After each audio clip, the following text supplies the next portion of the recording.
മുഹറം 10 അഥവാ ആഷൂറാ ദിനത്തിൽ ചെയ്യേണ്ട 3 കാര്യങ്ങളെക്കുറിച്ചാണ് പറയാൻ പോകുന്നത്.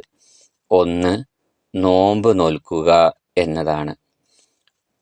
ആഷൂറാ ദിനത്തിലെ നോമ്പിനെക്കുറിച്ച് നബി സല്ലല്ലാഹു അലൈഹി വസല്ലം തങ്ങളോട് ചോദിക്കപ്പെട്ടപ്പോൾ നബി സല്ലല്ലാഹു അലൈഹി വസല്ലം തങ്ങൾ പറഞ്ഞു, യുകഫിറുസ്സനത്തൽ മാളിയ, അത് കഴിഞ്ഞ ഒരു വർഷത്തെ പാപങ്ങൾ പൊറുപ്പിക്കുന്നതാണ്.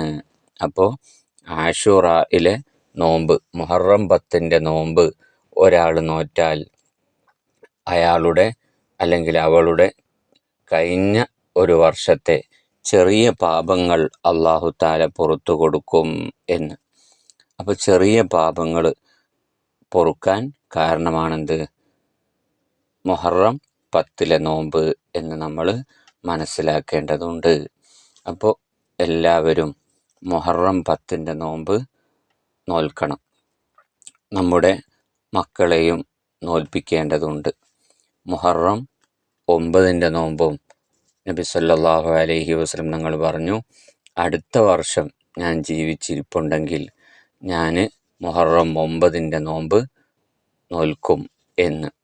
പക്ഷേ നബി സല്ലല്ലാഹു അലൈഹി വസല്ലം തങ്ങൾ അടുത്ത വർഷം മുഹറം 9 സമയത്തിന് മുമ്പ് തന്നെ വഫാത്തായി പോയി എന്നുള്ളതാണ്. അപ്പോൾ നബി സല്ലല്ലാഹു അലൈഹി വസല്ലം തങ്ങൾ നോൽക്കാൻ ആഗ്രഹിച്ചൊരു നോമ്പായിരുന്നു ഏത്? മുഹറം 9 നോമ്പ്. അപ്പോൾ അതും നമ്മൾ നോൽക്കണം. അതിനും നമുക്ക് വലിയ പ്രതിഫലം ലഭിക്കും. അപ്പോൾ മുഹറം 9 അതുപോലെ 10 നമ്മൾ നോമ്പ് നോൽക്കണം. വലിയ പ്രതിഫലം അതിന് ലഭിക്കുന്നതാണ്. മാത്രമല്ല, മൻ സ്വാമ ആഷൂറാ, ഒരാൾ മുഹറം 10 നോമ്പ് നോറ്റാൽ ഫക അന്നമാ സ്വാമ സന, ഒരു വർഷം മുഴുവനും നോമ്പ് നോറ്റ ഫലമാണ്. അഥവാ ഒരു വർഷം മുഴുവനും നോമ്പ് നോറ്റ പ്രതിഫലം അല്ലാഹു തആല നൽകുന്നതാണ് എന്ന്. അപ്പോൾ എന്ത് മനസ്സിലായി? ആഷൂറാന്റെ നോമ്പ് വലിയ പ്രതിഫലമുള്ള നോമ്പാണ് എന്ന് നമുക്ക് മനസ്സിലായി. അപ്പോൾ നമ്മൾ എന്ത് ചെയ്യണം? മുഹറം 10 അന്ന് നമ്മൾ നോമ്പ് നോൽക്കണം. നമ്മുടെ വീട്ടിലെ എല്ലാവരും നോമ്പ് നോൽക്കണം. ഇനി രണ്ടാമത്തെ കാര്യം എന്താണ്? കുടുംബത്തിന് വിശാലത ചെയ്യുക എന്നുള്ളതാണ്. അങ്ങനെ ചെയ്താൽ എന്താണ് ഗുണം? മൻ വസ്സഅല അയാലിഹി യൗമ ആഷൂറാ, മുഹറം 10 അന്ന് ഒരാൾ കുടുംബത്തിന് വിശാലത ചെയ്താൽ, ഭക്ഷണമൊക്കെ നല്ലതുണ്ടാക്കി അങ്ങനെ കുടുംബത്തിൽ വിശാലത ചെയ്താൽ, വസ്സ അല്ലാഹു അലൈഹി ഫീ സനത്തി കുല്ലിഹ, ആ വർഷം മുഴുവനും ആ കുടുംബത്തിന് അല്ലാഹു തആല വിശാലത ചെയ്യുന്നതാണ് എന്ന്. ആ വർഷം മുഴുവനും ബറക്കത്തുണ്ടാവും. ആ വർഷം മുഴുവനും ആ കുടുംബത്തിന് വലിയ ബറക്കത്ത് ഉണ്ടാകും എന്ന്. അല്ലാഹു തആല വലിയ ബറക്കത്ത് ചെയ്യും എന്ന്. ഈ ഹദീസിൻ്റെ അടിസ്ഥാനത്തിൽ ഒരു മഹാൻ പറയാണ്, ഞങ്ങൾ ഇത് പരീക്ഷിച്ചു നോക്കി. മുഹറം 10 അന്ന് ഞങ്ങൾ കുടുംബത്തിന് നല്ല വിശാലത ചെയ്തു. അങ്ങനെ 50 വർഷത്തോളം ഞങ്ങൾക്ക് ഇത് പുലർന്ന് കണ്ടു എന്ന്. മുഹറം 10 ഞങ്ങൾ കുടുംബത്തിൽ വിശാലത ചെയ്തത് കാരണം 50 വർഷത്തോളം ഞങ്ങൾക്ക് എന്ത് ചെയ്തു?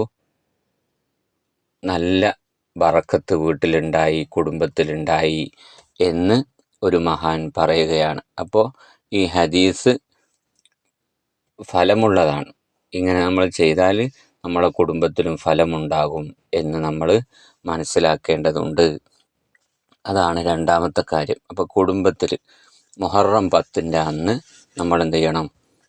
നല്ല ഭക്ഷണം ഉണ്ടാക്കണം. അഥവാ അന്ന് പകൽ നോമ്പാണല്ലോ, മുഹറം 10 അന്ന് പകൽ നോമ്പാണ്. അപ്പോൾ നമ്മൾ അല്ലാത്ത സമയത്ത് മുഹറം 9 നോമ്പ് തുറക്കാൻ നമ്മൾ നല്ല ഭക്ഷണം ഉണ്ടാക്കുക. അപ്പോൾ അത് മുഹറം 10 രാവാണല്ലോ, അങ്ങനെ ആ രാത്രിയും അതുപോലെ തന്നെ മുഹറം 10 അന്ന് നോമ്പ് തുറക്കാനും നമ്മൾ നല്ല ഭക്ഷണം ഉണ്ടാക്കുക.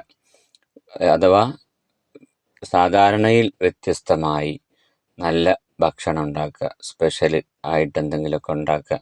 അപ്പോൾ അതെന്താണ്, അത് പ്രത്യേകം ഒരു പരിഗണിക്കലാണ്. കുടുംബത്തിന് വിശാലത ചെയ്യുക എന്നതിൽ അതൊക്കെ പെടും. ഭക്ഷണത്തിൽ വിശാലത ചെയ്യുക എന്നതിൽ അത് പെടും. അപ്പോൾ അങ്ങനെ ചെയ്യാൻ ശ്രമിക്കുക. അതുപോലെ നമ്മൾ മൂന്നാമത്തെ കാര്യം എന്താണ് ചെയ്യേണ്ടത്, സ്വതക്ക ചെയ്യുക എന്നുള്ളതാണ്. മുഹറം 10 അന്ന് വമൻ തസദ്ദഖ ഫീഹി, ഒരാൾ ആ മുഹറം 10 അന്ന് അഥവാ ആശൂറാ ദിനത്തിൽ സ്വതക്ക ചെയ്താൽ കാന കസദഖത്തി സന, ഒരു വർഷം മുഴുവനും സ്വതക്ക ചെയ്ത പ്രതിഫലം ലഭിക്കും എന്ന്. അപ്പോൾ മുഹറം 10 അന്ന് നമ്മൾ സ്വതക്ക ചെയ്താൽ ഒരു വർഷം സ്വതക്ക ചെയ്ത പ്രതിഫലമാണ് നമുക്ക് ലഭിക്കുന്നത്. അങ്ങനെ ഈ 3 കാര്യങ്ങൾ നമ്മൾ മുഹറം 10 അന്ന് ശ്രദ്ധിക്കണം എന്ന് ഓർമ്മപ്പെടുത്തുകയാണ്. നോമ്പ് നോൽക്കുക, അതുപോലെ കുടുംബത്തിന് വിശാലത ചെയ്യുക, അതുപോലെ സ്വതക്ക ചെയ്യുക. ഈ 3 കാര്യങ്ങൾ നമ്മൾ പ്രത്യേകം ശ്രദ്ധിക്കണം. പിന്നെ ദുആ നമ്മൾ വർദ്ധിപ്പിക്കണം. ഒരുപാട് നബിമാർക്ക് വലിയ വലിയ വിജയങ്ങളുണ്ടായ ദിവസമാണ് മുഹറം 10 എന്ന് പറയുന്നത്. രോഗം ശിഫയായി, അതുപോലെ മറ്റു പല രക്ഷപ്പെടലുകൾ, പല പ്രയാസങ്ങളിൽ നിന്നൊക്കെ രക്ഷപ്പെട്ട ദിനമാണ് മുഹറം 10 എന്ന് പറയുന്നത്. അള്ളാഹു ഒരുപാട് പ്രവാചകന്മാർക്ക് വലിയ രക്ഷ നൽകിയ ദിവസമാണ് മുഹറം 10 എന്ന് പറയുന്നത്. ആ ദിവസം നമ്മൾ അള്ളാഹുവിനോട് ദുആ ചെയ്യണം. നമ്മുടെ എല്ലാ പ്രയാസങ്ങളും തീരാൻ, രോഗങ്ങൾ ശിഫയാവാൻ ഒക്കെ നമ്മൾ ദുആ ചെയ്യണം. എല്ലാ കാര്യങ്ങളും റാഹത്താവാൻ വേണ്ടി നമ്മൾ ദുആ ചെയ്യണം എന്നുള്ളത് നമ്മൾ പ്രത്യേകം ശ്രദ്ധിക്കേണ്ടതാണ്. അതുപോലെ ഇബാദത്തുകളെ കൊണ്ട് ധന്യമാക്കുകയും വേണം. ഇൻഷാ അല്ലാഹ് അള്ളാഹു സുബ്ഹാനഹു വ തആല മുഹറം 10 നല്ല രൂപത്തിൽ ഇബാദത്ത് ചെയ്യാനും അതിൽ ചെയ്യേണ്ട കാര്യങ്ങളൊക്കെ ചെയ്ത് അതിനെ ആദരിക്കാനും ബഹുമാനിക്കാനും അല്ലാഹു തആല നമുക്കും കുടുംബത്തിനും തൗഫീഖ് നൽകി അനുഗ്രഹിക്കുമാറാവട്ടെ.